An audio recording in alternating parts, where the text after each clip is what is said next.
आर्या श्रीमती दुलारी Singh college के YouTube channel पर आप सभी लोगों का बहुत बहुत स्वागत है।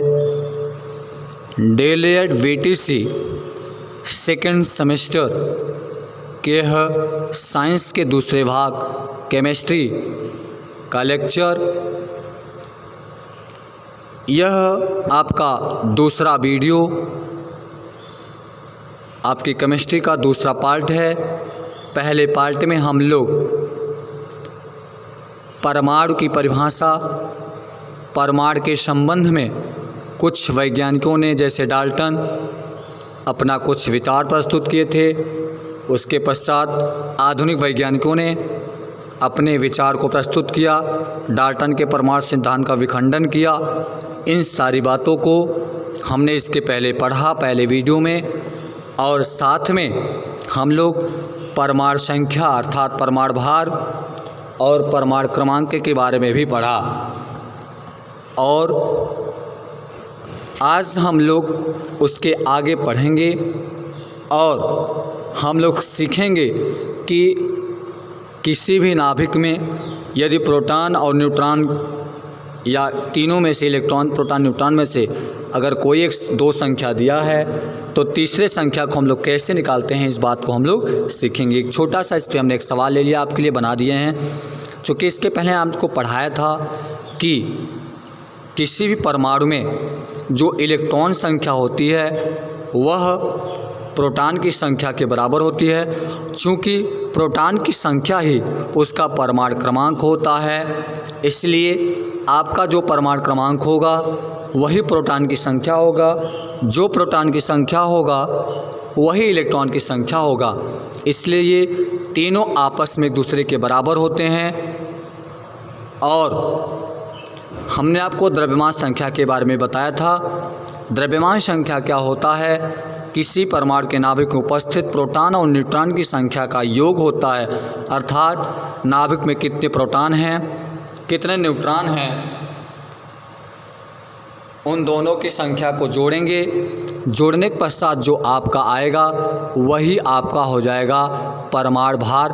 परमाणु भार या द्रव्यमान संख्या एक ही होता है, हम लोग इसको ए से प्रदर्शित करते हैं। चलिए, इस पे एक छोटा सा सवाल रहा जो आपसे कह रहा है एक तत्व का परमाणु क्रमांक 19 है। आपसे कह रहा सवाल, कोई तत्व है उसका परमाणु क्रमांक दिया है 19 और द्रव्यमान संख्या दिया है 39। पूछ रहा नाभिक में कितने न्यूट्रॉन की संख्या होगा, आप बताओ। वो सिंपल क्वेश्चन है। यहाँ से आपको कह रहा है परमाणु क्रमांक 19 है। हमने आपको बताया कि परमाणु क्रमांक क्या था। हमने इसके पहले बताया कि परमाणु क्रमांक जो होता है नाभिक में कितने प्रोटॉन अर्थात धनावेश हैं उसी की संख्या को कहते हैं। तो परमाणु क्रमांक 19 है, इसका तात्पर्य हो गया कि जो परमाणु क्रमांक होता है वही तो प्रोटॉनों की संख्या होती है। इसलिए परमाणु क्रमांक को जेड से लिखते हैं और प्रोटॉनों की संख्या मतलब पी लिखेंगे, तो इसलिए दोनों का मान आपका 19 हो जाएगा। आपको ध्यान रहे, प्रोटॉनों की संख्या जितनी होती है वही उसका परमाणु क्रमांक होता है, और जो परमाणु क्रमांक होता है वही प्रोटॉनों की संख्या, और जो प्रोटॉनों की संख्या वही इलेक्ट्रॉन की संख्या होता है। मतलब ये 19 इलेक्ट्रॉन की संख्या भी है, ये 19 प्रोटॉन की संख्या है और ये 19 इलेक्ट्रॉन की संख्या है, जैसा कि आपको ऊपर दिखा रहा है Z=E=P। अब आपसे कह रहा है इसका द्रव्यमान संख्या 19 है। द्रव्यमान संख्या मतलब परमाणु भार होता है। अब परमाणु भार को हम लोग किससे लिखते हैं? हमने आपको बताया था परमाणु भार को हम लोग ए से प्रदर्शित करते हैं। तो परमाणु भार इसका कितना हो गया? 19 हो गया। अब आपसे पूछा है न्यूट्रॉन की संख्या बताइए। न्यूट्रॉन का मतलब n का वैल्यू आपसे पूछ रहा है, तो यहाँ से आप क्या करेंगे, फार्मूला होता है A=P+N होता है। अब A का वैल्यू 39 दिया है, बराबर P प्रोटॉन है, प्रोटॉन आपको दिया हुआ है 19 और प्लस N है न्यूट्रॉन। इम्प्लाइज्ड है न्यूट्रॉन की संख्या निकालना है।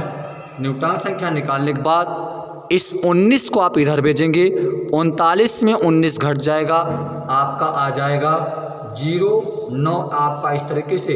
अर्थात ये जो इसमें न्यूट्रॉनों की संख्या आ गई, ये न्यूट्रॉनों की संख्या 20 आ गई। अर्थात इसके नाभिक में 20 न्यूट्रॉन उपस्थित होंगे। एक और छोटा सा क्वेश्चन है। ये क्वेश्चन आपसे कह रहा है एक परमाणु के नाभिक में 12 न्यूट्रॉन हैं। अब इस क्वेश्चन में आपको चेन दे दिया, इसमें न्यूट्रॉन की संख्या दे दिया है। अर्थात n = दिया है 12 और कहा है इसमें 11 प्रोटॉन हैं। अर्थात इस नाभिक में जो हैं 11 प्रोटॉन की संख्या है। प्रोटॉन का मतलब P हो गया। अब आपसे P बराबर दिया है 11 और पूछ रहा है उसकी द्रव्यमान संख्या बताइए। अर्थात इसमें इसका द्रव्यमान संख्या कितना होगा बताइए। तो द्रव्यमान संख्या मतलब A हो गया। अब आपसे A बराबर पूछ रहा है, तो A आपसे पूछ रहा है तो आप जानते हैं A बराबर होता है P + N। तो P मतलब आपको दिया 11 और P और N का मतलब 12। आप जब दोनों को प्लस करेंगे तो ये आ जाएगा 23 और P + N बराबर 23 और यही इसका द्रव्यमान संख्या हो गया। अर्थात इसमें जो द्रव्यमान संख्या होगा वो 23। लेकिन आपसे इस क्वेश्चन में एक और क्वेश्चन पूछा है कि कुल इलेक्ट्रॉन की संख्या बताइए।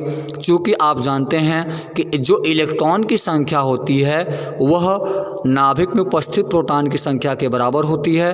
तो इलेक्ट्रॉन प्रोटॉन बराबर होते हैं, इसलिए जब प्रोटॉन की संख्या आपका 11 है तो इसलिए इसमें जो इलेक्ट्रॉन की संख्या होगी वो भी 11 ही होगी। इसलिए इलेक्ट्रॉन और प्रोटॉन आपस में एक दूसरे के बराबर हो गए और दोनों की संख्या 11 हो गई। ये आपका क्वेश्चन रहा। हमने 2 क्वेश्चन आपके जानकारी के लिए ले लिया था जिससे आपको थोड़ा सा समझ में आ जाए। तो इस पे बहुत सारा क्वेश्चन आप प्रैक्टिस करके बना सकते हैं स्वयं, उसका बहुत ज़्यादा कठिन क्वेश्चन नहीं होते। चलिए शुरू करते हैं हम लोग। अगला नाभिक की संरचना क्या होती है इसके बारे में सीखते हैं। जैसा कि आपने इसके पहले पढ़ा कि परमाणु एक सूक्ष्मतम कण होता है। परमाणु के केंद्र में एक बहुत ही सूक्ष्म और दृढ़ धनावेशित भाग होता है जिसे हम लोग नाभिक कहते हैं। नाभिक अत्यंत बहुत ही छोटा होता है। इसकी जो त्रिज्या होती है वो 10⁻³ सेंटीमीटर लगभग होती है। नाभिक में प्रोटॉन और न्यूट्रॉन उपस्थित होते हैं। इलेक्ट्रॉन नाभिक के चारों ओर चक्कर लगाता रहता है और वह अभिकेंद्रण बल से बंधा रहता है जिससे वह अपनी कक्षा को छोड़कर नहीं जाता और न ही नाभिक में गिरता है। नाभिक में जो कण पाए जाते हैं उन कणों को हम सामूहिक रूप से न्यूक्लियन कहते हैं। अर्थात प्रोटॉन और न्यूट्रॉन को ही हम लोग न्यूक्लियन कहते हैं, क्योंकि ये नाभिक में पाए जाने वाले मूल कण होते हैं। और चूँकि आप जानते हैं 2 समान आवेश में हमेशा प्रतिकर्षण होता है, तो नाभिक में एक से अधिक प्रोटॉन होते हुए भी ये नाभिक में बंधा रहता है। इससे निष्कर्ष निकलता है कि नाभिक में कुछ ऐसा फोर्स कार्य करता है जो इन कणों को परस्पर बांधे रहता है और इन बलों का नाम दे दिया गया नाभिकीय बल। अर्थात नाभिक में जो कण उपस्थित होते हैं उन कणों को बांधने वाले बल को नाभिकीय बल कहते हैं। यह बल अत्यधिक शक्तिशाली होता है जिससे नाभिक के कणों को परस्पर बांधे रहता था। तो ये तो था आपका नाभिक की संरचना। और नाभिक में कुछ कण होते हैं। हमने आपको बताया कि इन कणों को जो होता है नाभिकीय बल बांधे रहता है। अब प्रयोग किया गया, उसमें देखा गया कि नाभिक पर जितने धनावेश थे उतने उसमें इलेक्ट्रॉन संख्या होती है। इसलिए निष्कर्ष निकाला गया कि नाभिक में परमाणु में इलेक्ट्रॉन की संख्या प्रोटॉन की संख्या बराबर होती है, जिससे परमाणु विद्युत उदासीन होता है। आपसे बहुत लोग पूछते भी हैं कि सिद्ध कीजिए परमाणु विद्युत उदासीन क्यों हैं। आप सीधे और छोटा सा उत्तर दे देंगे कि नाभिक परमाणु में जितने प्रोटॉन होते हैं उतने इलेक्ट्रॉन होते हैं। तो जैसे 5 धन हैं और 5 ऋण हैं, तो इन दोनों का अगर हम देखें तो ये दोनों चार्ज अर्थात आवेश एक दूसरे को निरस्त कर देंगे, जिससे इनका जो नेट चार्ज हो जाएगा वो 0 हो जाएगा। अतः ये उदासीन हो जाएंगे। इससे स्पष्ट हो जाता है कि नाभिक अर्थात जो परमाणु है वो विद्युत उदासीन होता है। भारी नाभिक, जैसे जब भारी नाभिक होता है, नाभिक के भारी होने का कारण होता है कि जब नाभिक में न्यूट्रॉन की संख्या बढ़ती है अर्थात उसमें समस्थानिकों का गुण प्रवेश करता है, तो उनके नाभिक धीरे धीरे भारी होने लगते हैं, जिससे उसमें अस्थायी का गुण आ जाता है। और जैसे ही नाभिक में अस्थायी का गुण आता है, तुरंत वह अस्थायी होना चाहता है। इसके लिए उसका नाभिक तुरंत विखंडित हो जाता है और वह स्वतः अपने आप कुछ बेधी किरणों को उत्सर्जित करने लगता है, जिससे वह लगातार विकिरण निकालने लगता है। और यह तब तक निकालता है जब तक कि वह अस्थायी प्राप्त न कर लें। यह 3 प्रकार की वेधी किरणें को उत्सर्जित करता है, जिसमें पहला आपका इलेक्ट्रॉन, दूसरा अल्फा, बीटा, गामा। ये 3 प्रकार के विकिरण हैं जो किसी भारी नाभिक के विघटित होने पर उत्सर्जित होते हैं।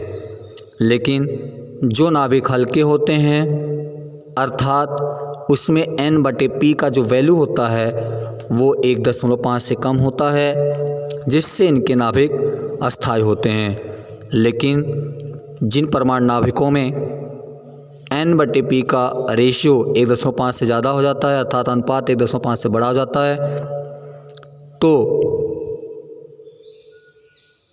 वह नाभिक अस्थायी हो जाता है और अपने आप को विखंडित करके लगातार वेधी किरणों को उत्सर्जित करता रहता है, जिसे हम लोग नाभिकीय विघटन कहते हैं। अर्थात नाभिक का क्षय होना शुरू हो जाता है। और आपको याद रहे, ये जो नाभिक का क्षय होता है यह स्वतः होता है, इसको कोई करवाता नहीं। नाभिक के विघटन पर ताप का, दाब का, इन सब का कोई प्रभाव उस पर नहीं पड़ता। ठीक, क्लियर हो गया। तो इस तरीके से नाभिक का विघटन था। ये कुछ ज़्यादा लेवल है, आप इसे ऊंचे क्लास में इसका विस्तार से अध्ययन कर सकते हैं। तो अगला आपका हेडिंग रहा मूल कण। मूल कण क्या होते हैं, आइए सीखते हैं। आपने इसके बारे में कुछ पिछले वाले वीडियो में सीखा भी था।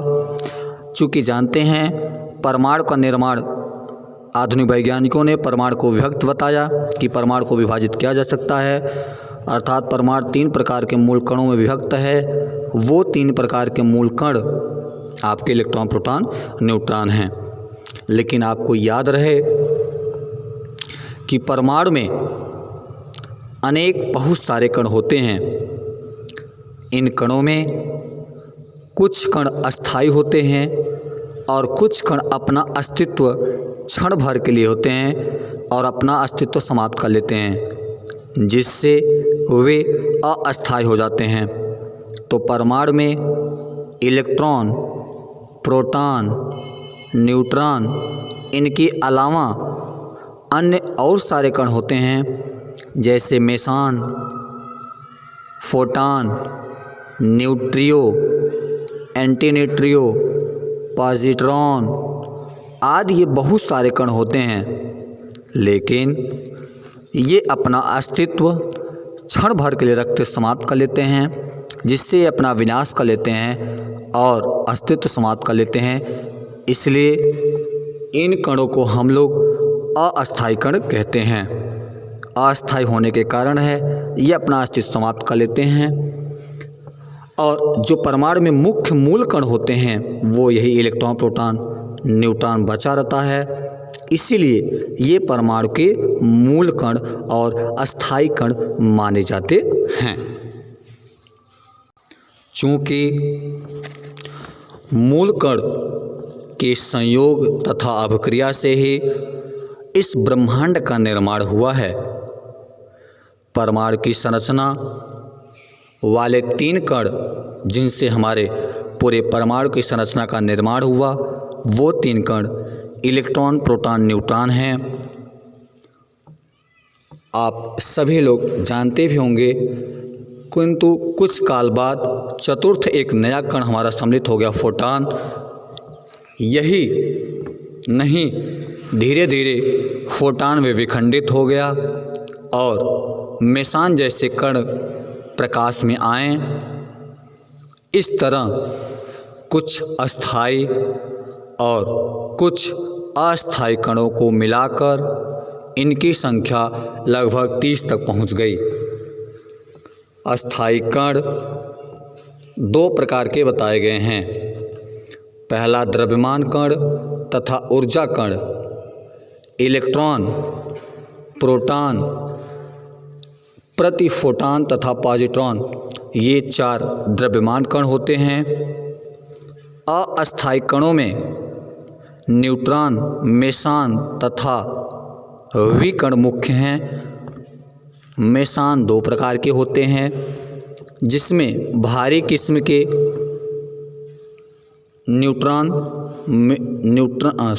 जिसमें भारी किस्म के जो न्यूक्लियन को बांधे रहते हैं और ब्रह्मांड विकिरण से उत्पन्न होते हैं। दूसरा रहा आपका हल्की किस्म के जो भारी किस्म के क्षय होने से उत्पन्न होते हैं। भारी मेसान को पाई मेसान और हल्के मेसान को न्यू मेसान कहते हैं। पाई मेसान 3 तरीके से होते हैं।